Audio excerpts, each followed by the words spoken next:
Assalamualaikum. In the last section of this chapter, we discuss nutritional requirement of bacteria. तकरीबन सारे bacteria growth factors कुछ nutrition factors की requirement होती है. There are to basis, दो basis पे इनकी रिक्वायरमेंट्स हैं ये जो पूरी होती हैं. एक बेसिस है इसकी एनर्जी सोर्स, क्योंकि सारे बैक्टीरिया को कोई ना कोई एनर्जी सोर्स रिक्वायर्ड है. वो एनर्जी यूटिलाइज होती है सेलुलर प्रोडक्शन में, मेटाबॉलिज्म में. उसके अलावा कुछ बिल्डिंग ब्लॉक्स रिक्वायरमेंट है, जैसे कि कुछ ट्रेस एलिमेंट हैं और कुछ इसेंशियल कंपोनेंट्स हैं, जैसे कि carbon, oxygen, nitrogen, sulphur, phosphorus. उसके अलावा कुछ विटामिन्स हैं जो as an building block use होंगे एडिशनल सेल रिक्वायरमेंट को पूरा करने के लिए, और उसके अलावा एनर्जी सोर्सेज रिक्वायर्ड होंगे. यहाँ पे एग्जांपल दी गई है आपको इकोलाई बैक्टीरिया की, कि इकोलाई बैक्टीरिया के किन किन कंपोनेंट्स से मिलके उनके सेलुलर स्ट्रक्चर्स बनते हैं और उसको ग्रोथ के लिए और सर्वाइवल के लिए कौन कौन से एसेंशियल कंपोनेंट्स की नीड होती है.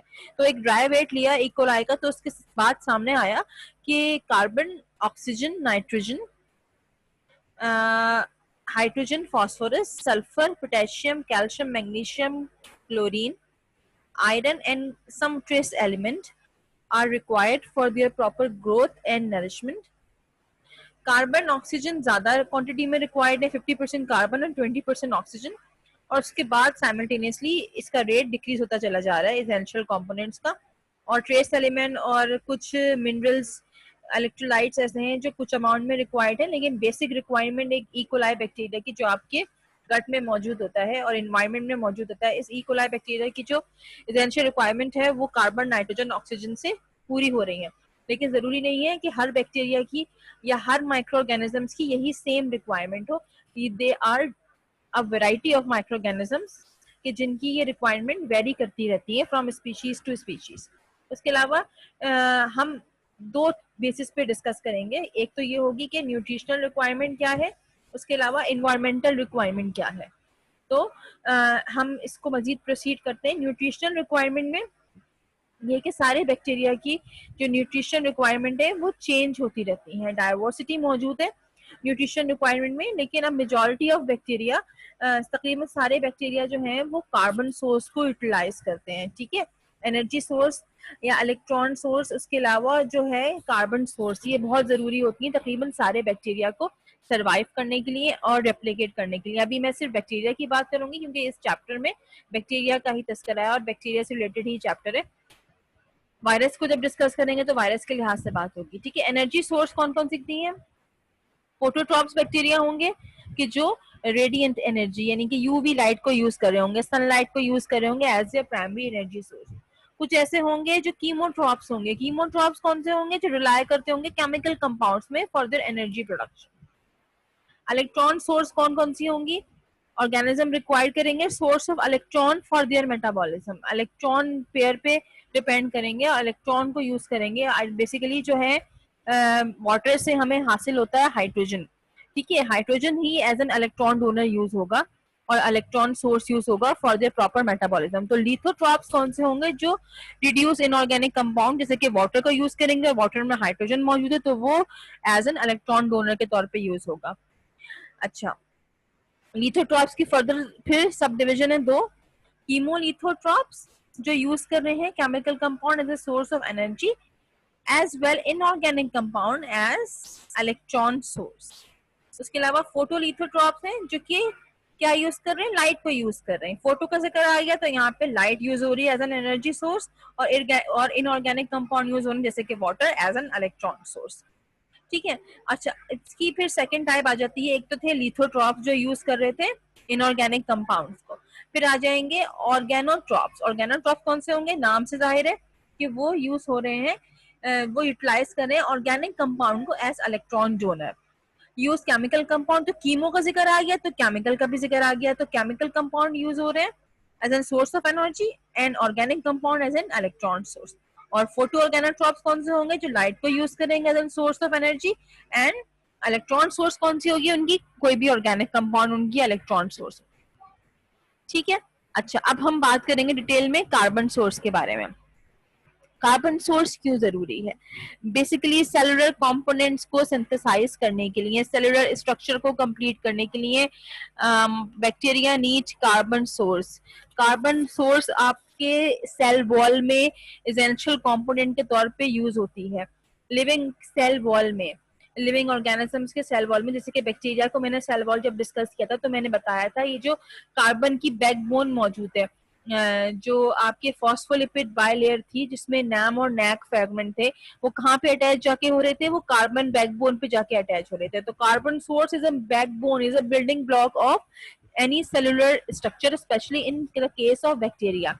ऑल केमिकल सब्सटेंसेस जो है वो यूटिलाइज होते हैं माइक्रो ऑर्गेनिजम्स में, और उनमें कार्बन मौजूद होता है, whether in the form of protein, fats, carbohydrates और लिपिड्स। कार्बोहाइड्रेट की फॉर्म में कार्बन यूज होगा, फैट्स की फॉर्म में कार्बन यूज होगा, और प्रोटीन की फॉर्म में कार्बन यूज होगा। जितने भी सेलुलर कंपोनेंट्स हैं वो प्रोटीन, फैट्स और कार्बोहाइड्रेट्स या लिपिड पे मुश्तमिल है, और इन सब में कार्बन यूज हो रहा है।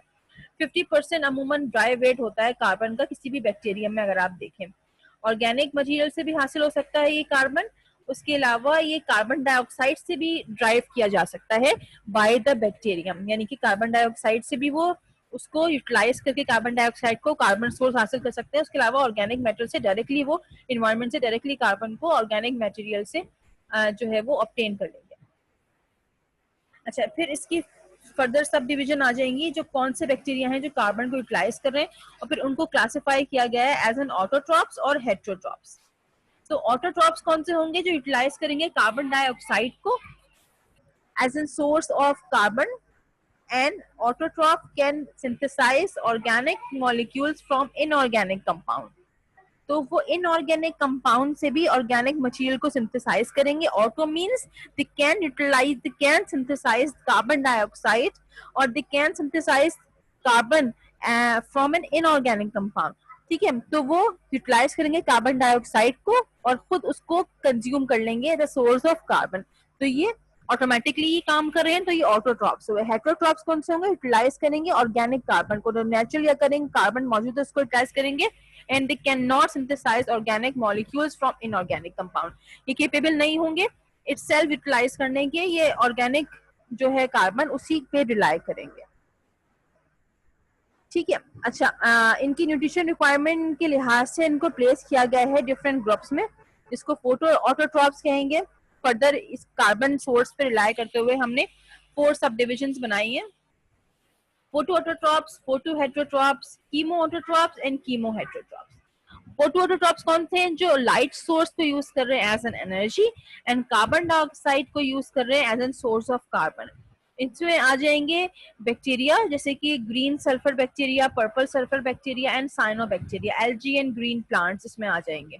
फोटो ऑटोट्रॉप्स ट्रांसफर करते हैं कार्बन डाइऑक्साइड को इनटू वाटर, ट्रांसफॉर्म कर देंगे कार्बन डाइऑक्साइड को, और वाटर के साथ रिएक्ट करके जब कार्बन डाइऑक्साइड को इस फॉर्म में कन्वर्ट कर देंगे कि वो बनाएगी कार्बोहाइड्रेट्स, एंड ऑक्सीजन गैस फिर उससे लिबरेट हो।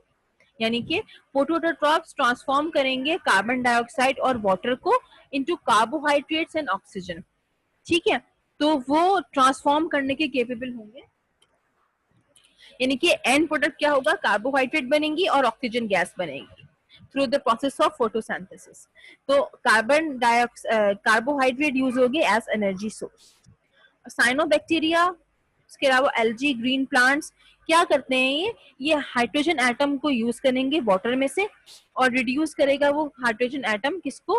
कार्बन डाइऑक्साइड को, और क्या बन जाएगा? एंड प्रोडक्ट्स कार्बोहाइड्रेट्स बन जाएंगे, और इस प्रोसेस के दौरान जो है वो ऑक्सीजन लिबरेट होगी, ऑक्सीजनिक प्रोसेस होगा। तो photosynthetic bacteria, green sulphur bacteria, purple sulphur bacteria जो है ये कैरी आउट करेंगे एन ऑक्सीजनिंग प्रोसेस।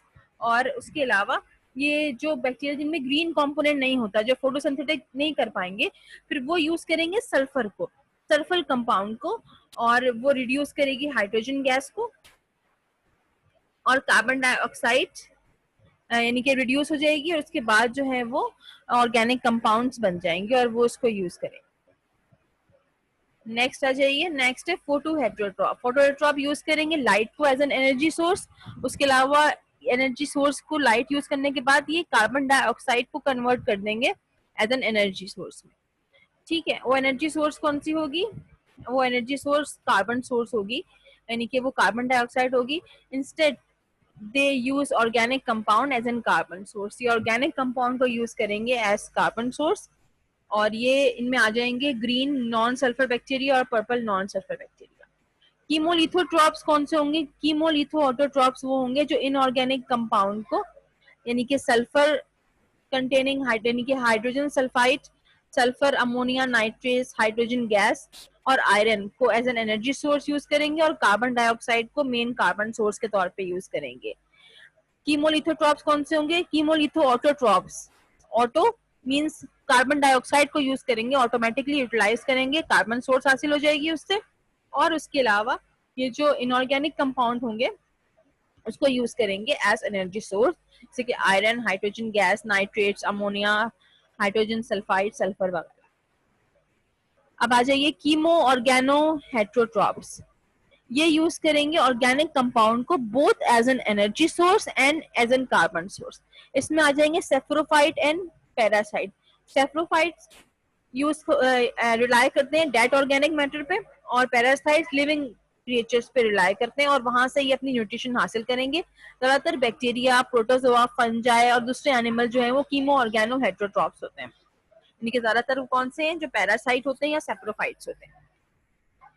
अब आ जाइए कार्बन सोर्स के बाद नाइट्रोजन सोर्सेस में। नाइट्रोजन कहाँ यूज होगी सेल में? बट नाइट्रोजन जो है वो यूज होती है for the synthesis of protein, amino acids, DNA, RNA and ATP, as an energy source, as an building block of DNA, building block of RNA, amino acids की preparation में और protein की preparation में nitrogen को use किया जाता है in the cell. Bacteria nitrogen obtain करता है एटमॉस्फेयर से डायरेक्टली। ये प्रोसेस होता है नाइट्रोजन फिक्सेशन प्रोसेस, जिसके तहत बैक्टीरिया डायरेक्टली यूटिलाइज कर लेता है। सारे बैक्टीरिया तकरीबन नाइट्रोजन को यूटिलाइज करने के केपेबल होते हैं, और नाइट्रोजन फिक्सिंग बैक्टीरिया उनको कहते हैं।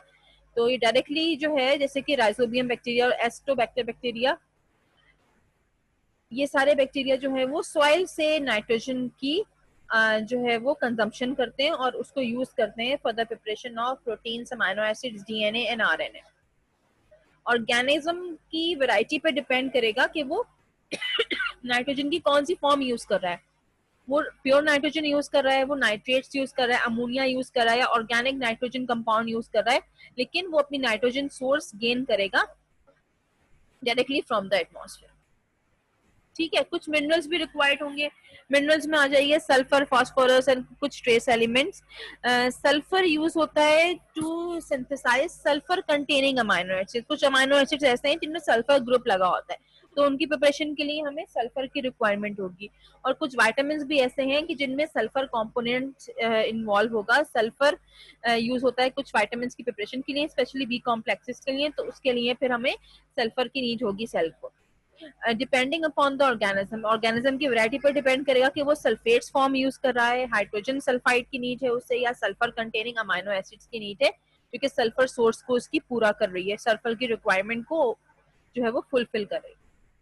फिर आ जाइए फास्फोरस पे। फास्फोरस भी एसेंशियल कंपोनेंट है, न्यूक्लिक एसिड सिंथेसाइज होता है फास्फोरस से। उसके अलावा कंस्ट्रक्शन होती है फॉस्फोलिपिड बायलेयर की। टिकोइक एसिड की जो आपका सेलुलर बेसिक कंपोनेंट है सेल वॉल का। उसके अलावा डीएनए, आरएनए और एटीपी की प्रिपरेशन के लिए भी फास्फोरस की नीड होती है। प्राइमरी सोर्स है फास्फोरस आयन, यानी कि जो फॉस्फेट आयन है वो है प्राइमरी सोर्स फास्फोरस की।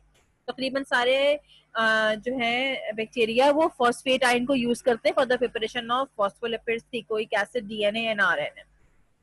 ट्रेस एलिमेंट रिक्वायर्ड है, सपोर्ट करते हैं बैक्टीरियल ग्रोथ को। फर्दर इसको बैक्टीरियल ग्रोथ को सपोर्ट मिलता है इन मेटल आयन से, जिनमें पोटेशियम, मैग्नीशियम, कैल्शियम और आयरन मौजूद है। बेसिकली एंजाइमेटिक रिएक्शन में इन्वॉल्व होते हैं, कोफैक्टर के तौर पे एक्ट करते हैं। लो कंसंट्रेशन में रिक्वायर्ड होते हैं ये, जैसे कि कॉपर, मोलिब्डियम, मैग्नीशियम। मोलिब्डिनम के अलावा कोबाल्ट आयन भी यूज होते हैं एज एन कोफैक्टर, जो कि इलेक्ट्रॉन डोनर या इलेक्ट्रॉन एक्सेप्टर के तौर पे एक्ट करेंगे ड्यूरिंग एनी एंजाइमेटिक रिएक्शन। उसके अलावा कुछ बैक्टीरिया ऐसे हैं कि जो सोडियम को यूटिलाइज करते हैं। बहुत सारे बैक्टीरिया ऐसे हैं, majority of bacteria are not required sodium, उनको सोडियम की रिक्वायरमेंट नहीं होती, लेकिन कुछ बैक्टीरिया ऐसे हैं कि जो सोडियम को रिक्वायर्ड करते हैं, जिनको आप हेलोफाइल्स कहते हैं। हेलोफाइल्स बैक्टीरिया अमूमन 12% से लेके 15% तक NaCl अगर उनको दिया जाए तो वो NaCl की मौजूदगी में, सोडियम क्लोराइड की मौजूदगी में 12% या 15% अगर आप मीडिया में शामिल कर दें सोडियम क्लोराइड, तो फिर उनकी अच्छी ग्रोथ होती है। जैसे कुछ मैरीन बैक्टीरिया हैं, क्योंकि सॉल्ट होता है सी वाटर में, तो उसके अलावा साइनोबैक्टीरिया, फोटोसिंथेटिक बैक्टीरिया, ये सारे हेलोफाइल्स हैं जो रिक्वायर्ड करते हैं अमूमन 50% तक NaCl to maintain their cellular activity, और स्टेबल रहते हैं वो अगर उनके मीडिया में या उनको इन्वायरमेंट्स में आप सोडियम क्लोराइड प्रोवाइड कर दें। Majority of bacteria do not require sodium. उसके अलावा सम इम्पोर्टेंट को फैक्टर हैं कि जो आपको यहाँ पे उनके फंक्शन दिए गए हैं, जैसे कि पोटेशियम यूज होगा फॉर सेलुलर काउंटर आइन, यानी कि प्रिंसिपल सेलुलर काउंटर आइन है पोटेशियम। इनसाइड द सेल इसकी क्वांटिटी ज्यादा होती है और आउटसाइड द सेल इसकी क्वांटिटी कम होती है। ये आपका एसिड बेस बैलेंस और बैलेंस सेल का मेंटेन रखता है। उसके अलावा ये वाटर बैलेंस सेल का मेंटेन रखता है। मैग्नीशियम यूज होता है डीएनए पॉलीमरेज रिएक्शन में। डीएनए पॉलीमरेज एक एंजाइम है जो कि डीएनए की कंस्ट्रक्शन करता है, डीएनए को सिंथेसाइज करता है। तो डीएनए पॉलीमरेज की मौजूदगी मैग्नीशियम की मौजूदगी डीएनए पॉलीमरेज की एक्टिविटी को बेहतर बनाती है। उसके अलावा जो कैल्शियम है, calcium are the intercellular signalling, intercellular means between the cell signalling, और उसके अलावा सेल वॉल स्ट्रक्चर कैल्शियम पे मुश्तमिल होता है, कैल्शियम के थ्रू बनता है। अच्छा, फेरस यूज होता है साइटोक्रोम्स बनाने में। साइटोक्रोम्स वो प्रोटीन होते हैं कि जो मतलब हीम प्रोटीन होते हैं, रिडॉक्स एक्टिव प्रोटीन होते हैं, और ये प्रोटीन जो है वो हीम स्ट्रक्चर को बेयर करते हैं, यानी कि इनमें फेरस, इनके कोर में, इनके मिडल में, इनके न्यूक्लियस में फेरस मौजूद होता है। साइटोक्रोम्स जितने भी हैं, वैरायटी ऑफ साइटोक्रोम्स प्रोटीन्स, और ये प्रोटीन जो है ये आपका आयरन कंपोनेंट को जो है वो बिटवीन कोर्स रखते हैं, और ये रिडॉक्स रिएक्शन में आपके बॉडी के जो है वो यूज होता है। उसके अलावा मैग्नीज यूज होता है फोटोसिंथेसिस में, कोबाल्ट यूज होगा विटामिन B12 की कंस्ट्रक्शन में। जो मिथाइल कोबाल्ट होगा, यानी कि मिथाइलेशन होगी कोबाल्ट की, तो मेथाकोबालामीन बनेगा जो कि विटामिन B12 है। कॉपर यूज होगा सुपर ऑक्साइड डाइम्यूटेस में। सुपर ऑक्साइड डिस्म्यूटेस एक एंजाइम है जो कि सुपर ऑक्साइड्स की किलिंग करता है। ये ऑक्सीजन की वो रेडिकल्स जो कि हार्मफुल होते हैं आपकी बॉडी में, ऑक्सीजनेशन प्रोसेस यानी कि जब सेलुलर रेस्पिरेशन होती है उसके बाय प्रोडक्ट के तौर पे कुछ सुपर ऑक्साइड्स बन जाते हैं, कुछ फ्री रेडिकल्स बन जाते हैं ऑक्सीजन के, और ये जो सुपर ऑक्साइड्स हैं ये सेलुलर डैमेज कॉज करेंगे अगर इनको यूटिलाइज ना किया जाए। तो ये सुपर ऑक्साइड डिस्म्यूटेस क्या करेंगे, ये सुपर ऑक्साइड्स को नहीं बनने देंगे, ऑक्सीजन को ऐसी फॉर्म में कन्वर्ट कर देंगे जो कि आपकी बॉडी के लिए हार्मलेस होगी। अदरवाइज अगर ये सुपर ऑक्साइड अपना काम, सुपर ऑक्साइड डिस्म्यूटेस अपना काम ना करें तो क्या होगा, तो आपकी बॉडी में जो है वो सेलुलर डैमेज स्टार्ट हो जाएगा due to toxic oxygen free radicals. उसके अलावा जिंक यूज होता है कुछ डीएनए बाइंडिंग्स प्रोटीन में। Water is an essential component, ये सेल को हाइड्रेट रखता है। उसके अलावा वाटर की मौजूदगी में एक अच्छा मॉइस्चर मेंटेन होता है सेल के अंदर। कुछ ऐसे ग्रोथ फैक्टर्स हैं कि जो रिक्वायर्ड है, जैसे कि अमाइनो एसिड्स हैं, प्रोटीन है, पैरामीन्स है। उसके अलावा कुछ विटामिन ऐसे हैं जो कि सेल यूज करेगा फॉर देयर ग्रोथ और can not synthesize by itself. तो ये एनवायरनमेंट से गेन होंगे जो बैक्टीरिया खुद अपने तौर पे जो है वो सिंथेसाइज नहीं कर सकेगा। कॉम्प्लेक्स न्यूट्रिशन रिक्वायरमेंट होती है बैक्टीरिया की। कुछ बैक्टीरिया ऐसे हैं कि जो एसेंशियल कंपोनेंट्स को, एक कुछ स्पेशल नीड होती है कुछ बैक्टीरिया की। अमूमन हम कार्बन, नाइट्रोजन, फास्फोरस, सल्फर, इसके थ्रू कुछ बहुत सारे मेजॉरिटी ऑफ बैक्टीरिया हैं कि उनको हम ग्रो करवा सकते हैं, लेकिन कुछ स्पेशल रिक्वायरमेंट भी है जो कि बैक्टीरिया टू बैक्टीरिया वेरी होती रहती हैं। विटामिन फंक्शन करता है एज एन कोएंजाइम, तो building block enzyme as an building block use होगा, एज एन कोएंजाइम्स यूज होंगे ये कुछ रिक्वायर्ड विटामिन। तो bacteria can not synthesize by their own, bacteria can not synthesize their own vitamin, उनको आप supplemental way के through, media के through provide करेंगे, मीडिया प्रिपेयर करेंगे specially design for the special growth of this micro organism. जैसे कि यहाँ पे एग्जांपल दी गई है ब्रुसिला एबॉर्टस बैक्टीरिया। ये ब्रुसिला एबॉर्टस नियासिन को निकोटिनिक एसिड की फॉर्म में बेसिकली यूज करते हैं विटामिन B3 को। तो जब मीडिया प्रिपरेशन होगी तो आप नियासिन का एडिशन करेंगे वो मीडिया की जिसमें आप ब्रुसिला स्पीशीज को, ब्रुसिला एबॉर्टस स्पीशीज को आप ग्रो करवा रहे हैं। बैसिला एंथ्रेसिस थायमीन, विटामिन जो थायमीन है आपका उसको यूज करते हैं एज एन बिल्डिंग ब्लॉक। तो जब आप मीडिया प्रिपेयर करेंगे तो उसमें थायमीन का एडिशन करेंगे। क्लोरिस्टीरियम टेटनाई जो टेटनस कॉज करता है, राइबोफ्लेविन को यूज करेगा B2 एंजाइम को। उसके अलावा लैक्टोबैसिलस स्पीशीज जो है वो पैराडॉक्सिन B6 और कोबोलामीन को यूज करती हैं फॉर देयर प्रोडक्शन, यानी कि for their growth as an growth factor. तो आप इसेंशियल नीड को देखते हुए बैक्टीरिया की एडिशन करेंगे उन विटामिन का अपने मीडिया की प्रिपरेशन में। तो जो रोल ऑफ इंग्रेडिएंट है मीडिया के, यूजुअली वो यीस्ट होती है, जो बेसिक इंग्रेडिएंट्स हैं वो ये होते हैं। उसके अलावा एडिशनली आप बैक्टीरिया की रिक्वायरमेंट को देखते हुए कुछ विटामिन, कुछ को फैक्टर्स एडिशनल ऐड करते हैं। यीस्ट एक्सट्रैक्ट यूज होगा जिसकी कैरेक्टरिस्टिक क्या होंगे, ये एक्वस एक्सट्रैक्ट होगा यीस्ट सेल का। यीस्ट सेल का हमने वाटर के साथ मिक्सचर बनाया और उसके बाद उसको यूज करा as yeast extract. Yeast extract जो है वो रिच सोर्स होती है विटामिन बी की, विटामिन बी कॉम्प्लेक्स की, उसके अलावा कार्बन की और नाइट्रोजन की। पेप्टोन्स यूज होंगे। पेप्टोन्स बेसिकली क्या होते हैं, हाफ डाइजेशन जो है वो प्रोडक्ट होता है किसी भी एनिमल और प्लांट मटेरियल का, बेसिकली मीट, एनिमल मीट का या केसीन का। उसको जब एनिमल मीट को आप ट्रीट करते हैं एसिड से और दूसरे एंजाइम से, तो जो एक्सट्रैक्ट हासिल होता है वो पेप्टोन होता है, और पेप्टोन रिच होता है नाइट्रोजन में। उसके बाद उसमें कुछ कार्बन कंपोनेंट्स और कुछ विटामिन मौजूद होते हैं। बीफ एक्सट्रैक्ट, बीफ को टिश्यू एक्सट्रैक्ट को आप बॉयल करते हैं, उसके बाद उसको ड्राई करते हैं और उसका एक्सट्रैक्ट सेपरेट कर लेते हैं, और वो एक्सट्रैक्ट जो है वो नाइट्रोजन की और हाई अमाउंट कुछ विटामिन की रखता है। उसके अलावा अमीनो एसिड्स और उसमें कुछ कार्बोहाइड्रेट्स भी मौजूद होते हैं। एगर होगा, एगर सिर्फ सॉलिडिफाइंग एजेंट, इसकी कोई न्यूट्रिशनल वैल्यू नहीं है, there is zero nutrition value of agar, लेकिन सिर्फ यूज क्यों हो रहा है, सॉलिडिफाइंग एजेंट के तौर पे, सॉलिड करने के लिए आपके मीडिया को। तो ये complex carbohydrates from seaweed, marine algae से हासिल किया जाता है। कुछ फिजिकल फैक्टर्स भी हैं जो कि नीड होगी जिनको ग्रोथ करने के लिए। केमिकल फैक्टर्स को मैं डिस्कस करें कि कुछ विटामिन की नीड है, कुछ मिनरल्स की नीड है, कार्बन, नाइट्रोजन, सल्फर, ऑक्सीजन की नीड है। लेकिन उसके साथ साथ कुछ बैक्टीरिया, जो मेजॉरिटी ऑफ बैक्टीरिया, उनको टेम्परेचर की और कुछ फिजिकल इन्वायरमेंटल फैक्टर्स की भी नीड होती है। और ये फिजिकल फैक्टर्स कौन से हैं, इनमें सबसे पहले हम डिस्कस करेंगे टेम्परेचर। टेम्परेचर एंजाइमेटिक एक्टिविटी, अच्छी एंजाइमेटिक एक्टिविटी के लिए टेम्परेचर का होना, इन्वायरमेंट में एक बेहतर टेम्परेचर का होना, एक एसेंशियल टेम्परेचर का होना जरूरी है, जो कि वेरी करेगा फ्रॉम ऑर्गेनिज्म टू ऑर्गेनिज्म। कुछ ऑर्गेनिज्म ज्यादा टेम्परेचर पे, कुछ मीडियम टेम्परेचर पे और कुछ हाई टेम्परेचर पे या कुछ बहुत लो टेम्परेचर पे ग्रो करते हैं। तो सिक्रोफिलिक बैक्टीरिया कौन से बैक्टीरिया होंगे, क्योंकि 0 से लेकर 20 डिग्री सेंटीग्रेड पे अच्छी ग्रोथ शो करेंगे। मीजोफिलिक बैक्टीरिया कौन से होंगे, जो कि temperature between 20 to 40 degree centigrade पे अच्छे पैथोजेनिक ग्रो करेंगे। बहुत सारे ऐसे बैक्टीरिया हैं कि जो अच्छे ग्रो करते हैं आपके बॉडी टेम्परेचर पे, यानी कि 37 डिग्री सेंटीग्रेड पे।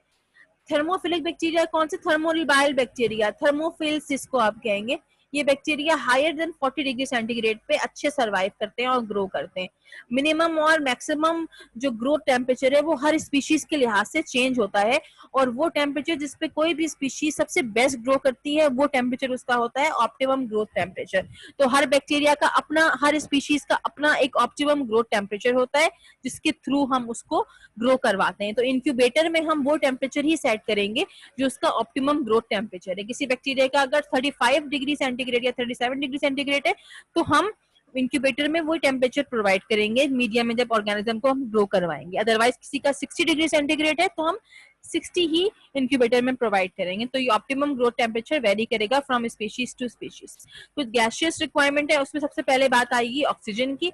ऑक्सीजन की बेसिस पे हमने 4 से लेके 5 ग्रुप्स में जो बैक्टीरिया को जो है वो कैटेगराइज किया है।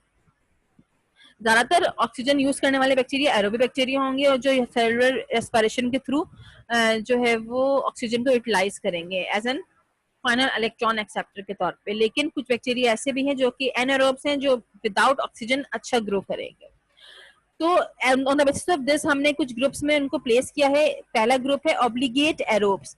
ऑब्लिगेट एरोब्स कौन से होंगे? वो ऑर्गेनिज्म जो ग्रो करेंगे only in the presence of oxygen, वो सिर्फ ऑक्सीजन की मौजूदगी में ग्रो करेंगे, अदरवाइज जब ऑक्सीजन नहीं होगी तो वो ग्रो नहीं करेंगे। ये अपनी एनर्जी ऑब्टेन करेंगे फ्रॉम एरोबिक रेस्पिरेशन के। माइक्रो एरोफिल्स कौन से ऑर्गेनिज्म में रिक्वायर्ड करेंगे? माइक्रो अमाउंट, कम amount, low concentration of oxygen, only 2 to 10% for their growth. High concentration are inhibitory, high concentration में फिर ये ग्रोथ नहीं करेंगे, इनको कम कंसंट्रेशन रिक्वायर्ड है, ओनली 2 to 10%। ये अपनी एनर्जी ऑब्टेन करेंगे एज फ्रॉम एरोबिक रेस्पिरेशन, क्योंकि इनको भी नीड है ऑक्सीजन की लेकिन कम। ऑब्लिगेट एनारोब्स कौन से होंगे? वो ऑर्गेनिज्म कि जो ग्रो नहीं करेंगे in the presence of oxygen, और ये इनहिबिट करेगी ऑक्सीजन इनकी प्रेजेंस को और किल करेगी इनको अगर ऑक्सीजन मौजूद होगी। They obtain their energy from anaerobic respiration, basically fermentation के थ्रू ये अपने आप को जो है वो एनर्जी गेन करेंगे और ये ग्रो करेंगे और रेप्लिकेट करेंगे। एरोटॉलरेंट एनारोब्स कौन से होंगे? ये वो बैक्टीरिया हैं जो ऑक्सीजन को यूज नहीं करेंगे to transform energy but grow करेंगे in the presence. They obtain energy only by fermentation and are known as obligate fermenters. इनको obligate fermenters कहेंगे, जो ऑक्सीजन को यूज नहीं करेंगे और ये ग्रो करेंगे इसकी प्रेजेंस में।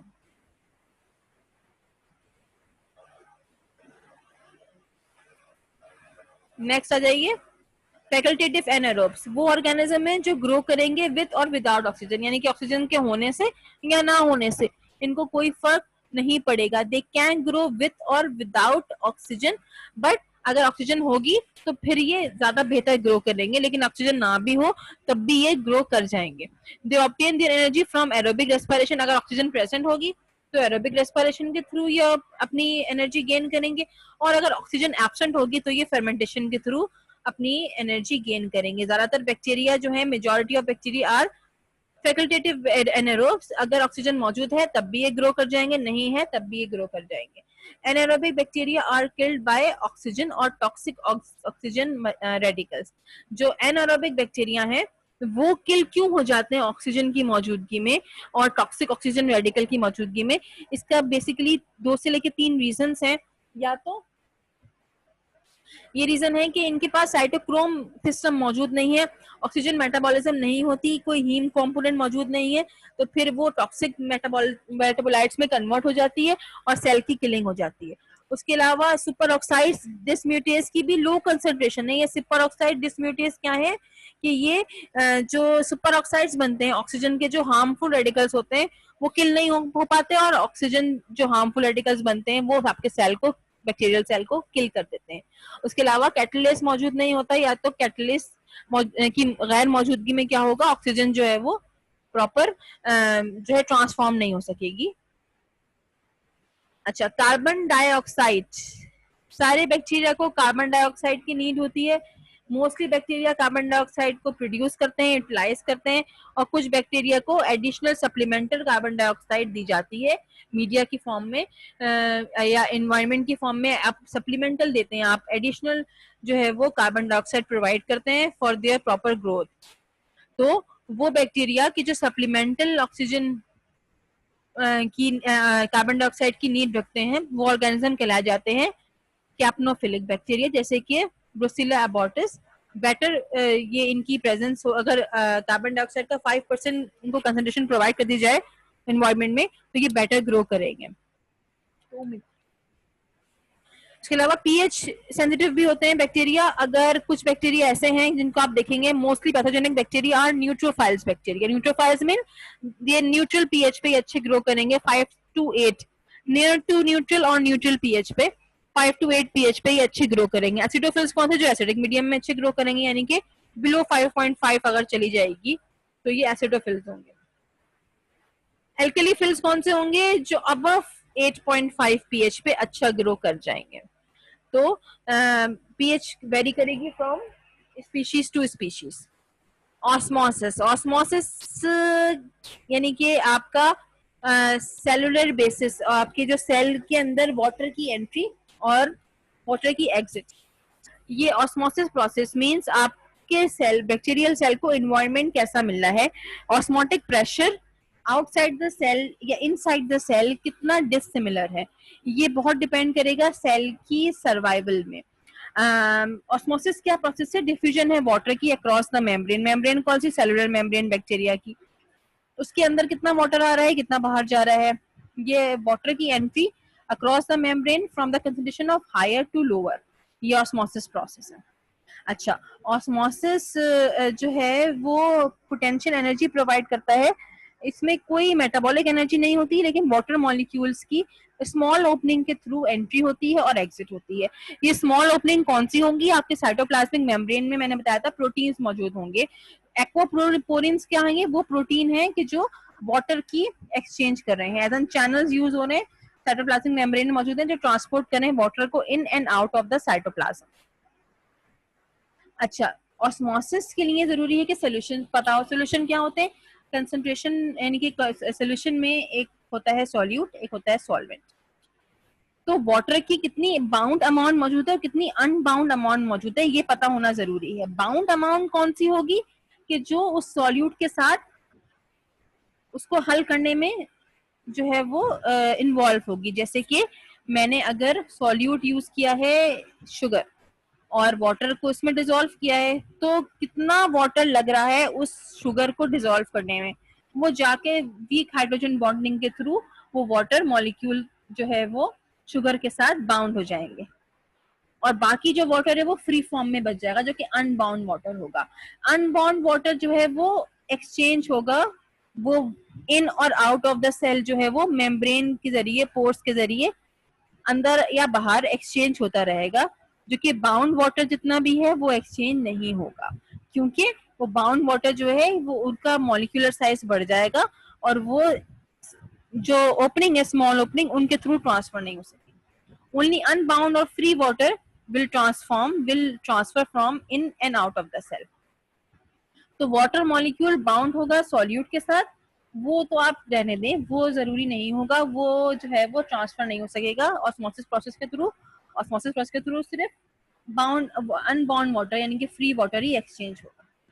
तो कितनी सॉल्यूट कंसंट्रेशन है ये डिपेंड कर रहा है। अगर सॉल्यूट कंसंट्रेशन ज्यादा होगी तो फ्री वाटर की क्वांटिटी कम होगी, अगर सॉल्यूट कंसंट्रेशन कम है तो फ्री वाटर की क्वांटिटी ज्यादा होगी। तो आइसोटोनिक सोल्यूशन अगर हम यूज कर रहे हैं कि सेल को कौन से 3 एनवायरमेंट का सामना है, तो आइसोटोनिक, हाइपरटोनिक और हाइपोटोनिक, ये 3 जो हैं प्रीफिक्स यूज हुए हैं, आइसो, हाइपर और हाइपो, ये रेफर कर रहे हैं सॉल्यूट कंसंट्रेशन को। Hypertonic solute concentration is high, isotonic solute concentration is equal as the cell, and hypotonic cellular concentration is higher, जो है solute concentration is higher than from the cell। तो isotonic environment में water और solute की concentration same होगी, तो water in and out of the cell equal rate से जा रहा होगा, ठीक है। अच्छा, उसके अलावा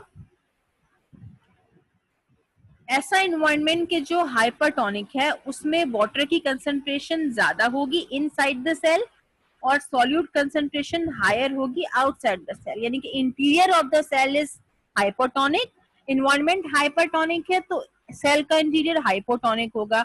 हाइपोटोनिक है तो सेल के अंदर सॉल्यूट की अमाउंट कम है और आउटसाइड द सेल सॉल्यूट की अमाउंट ज्यादा है। तो क्या होगा, जहां वाटर कम है water goes out of the cell, क्यों, क्योंकि वाटर कहाँ ज्यादा है, वाटर सेल के अंदर ज्यादा है, और जहां वाटर ज्यादा होगा वहां से वो बाहर की तरफ मूव करेगा। तो हाइपोटोनिक क्या है, आपका सेल, सेल क्या है, हाइपोटोनिक है। हाइपो मीन्स कम कंसंट्रेशन है सॉल्यूट की और ज्यादा कंसंट्रेशन है वाटर की, तो ज्यादा कंसंट्रेशन सेल के अंदर है तो water goes out of the cell और सेल की क्या होगी, श्रिंकेज हो जाएगी हाइपरटोनिक सिचुएशन में। और हाइपोटोनिक में क्या होगा, हाइपोटोनिक में the water concentration is great outside the cell, और सेल जो आपका सेल है वो हाइपरटोनिक है, तो क्या होगा, वहां बाहर मौजूदगी वाटर की ज्यादा है क्योंकि बाहर टोन कम है, बाहर आइंस कम है, हाइपोटोनिसिटी है, तो water concentration out of the cell ज्यादा है। तो जहां ज्यादा होगी वहां से अंदर आना शुरू हो जाएगा, water goes inside the cell. तो क्या होगा, सेल में ब्रस्टिंग हो जाएगी, स्वेलिंग हो जाएगी, वाटर की एक्यूमुलेशन ज्यादा होगी, इलास्टिसिटी खो देगा सेल अपना और स्वेल अप होके ब्रस्ट हो जाएगा। तो ज्यादातर बैक्टीरिया जो है वो आइसोटोनिक एनवायरनमेंट को प्रेफर करते हैं, पसंद करते हैं, आइसोटोनिक एनवायरनमेंट में अच्छा सर्वाइव करते हैं और हाइपोटोनिक एनवायरनमेंट में भी वो सर्वाइव कर जाते हैं, ऑप्टिमम ग्रोथ उनकी हो जाती है। लेकिन हाइपरटोनिक एनवायरनमेंट को वो जो है वो सर्वाइव उस पर नहीं कर पाते। रिलेटिवली हाई सॉलिड कंसंट्रेशन में से मैंने आपको बताया था कि जो ज्यादा सॉल्ट कंसंट्रेशन है, अमूमन 10% भी अगर होगी तो उस पर भी कुछ ऑर्गेनिज्म सर्वाइव कर जाते हैं। ऐसे ऑर्गेनिज्म कहते हैं आप ऑस्मोटॉलरेंट। उसके अलावा जो कुछ बैक्टीरिया ऐसे जैसे कि आर्ची बैक्टीरिया, वो सोडियम क्लोराइड की कंसंट्रेशन अगर 20% तक भी चले जाती है वो तब भी सर्वाइव कर जाते हैं और उनको आप कहते हैं हेलोफाइल्स। ये चैप्टर यहाँ पे कंप्लीट होगा। नेक्स्ट लेक्चर में आपको सेंड करूंगी जो कि वायरस पे डिपेंड, इनके जो नेक्स्ट लेक्चर जितना भी रह गया अभी मजीद, तो वो वायरस के चैप्टर्स पे इंक्लूड होगा। ठीक है, तो मैं आपको नेक्स्ट लेक्चर भेजूंगी, वो वायरस के चैप्टर से होगा। नेक्स्ट चैप्टर में वायरस का स्टार्ट करवाऊंगा।